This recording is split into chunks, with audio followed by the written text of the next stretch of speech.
যে বাড়িতে আজ থাকার কথা ছিল হাসি আনন্দ, সে বাড়িতে আজ কান্নার রোল।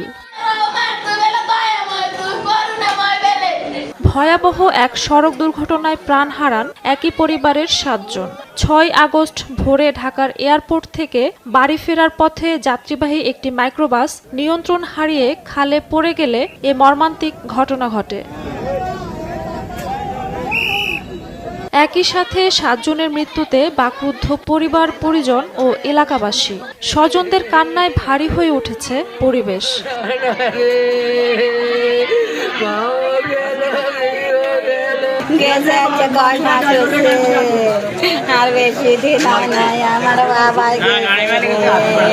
এই দুর্ঘটনায় নিহতরা হলেন ওমান প্রবাসী বাহার উদ্দিনের মা মুর্শিদা বেগম, স্ত্রী কবিতা আক্তার, মেয়ে মিম, নানি ফয়জুন্নেসা, ভাইয়ের স্ত্রী লাবণী, ভাতিজি লামিয়া ও রেশমি।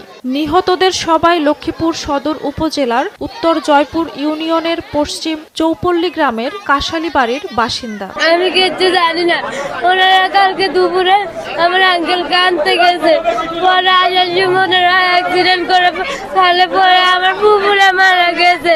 ঘটনাটি ঘটেছে নোয়াখালীর পূর্ব বেগমগঞ্জ উপজেলার চন্দ্রগঞ্জ পূর্ব বাজার এলাকায়।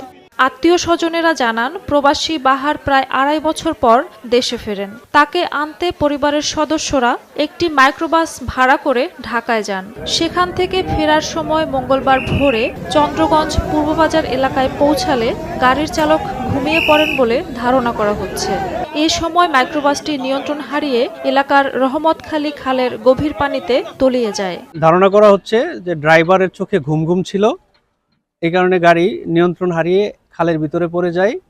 পুরুষ সদস্য যারা ছিল তারা জানলা দিয়ে, অর্থাৎ হায়েস গাড়ির জানলা দিয়ে কোনো রকমে বেঁচে ফিরতে পেরেছে।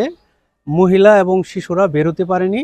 যদিও অ্যাক্সিডেন্টের ঘটনা, কিন্তু প্রাথমিকভাবে জানা যাচ্ছে যে ওনারা পানিতে ডুবে মারা গেছেন। চন্দ্রগঞ্জ হাইওয়ে থানার ওসি মোবারক হোসেন জানান, গাড়ির দরজা বন্ধ থাকায় ৭ জন বের হতে পারেননি। তবে জানালা দিয়ে বাহার সহ ৬ জন কোনো মতে বের হয়ে প্রাণে রক্ষা পান। তারা হলেন ওমান প্রবাসী বাহার উদ্দিন, তার বাবা আব্দুর রহিম, শ্বশুর ইস্কান্দর মির্জা, শ্যালক রিয়াজ, ভাইয়ের স্ত্রী সুইটি এবং গাড়ি চালক রাজু।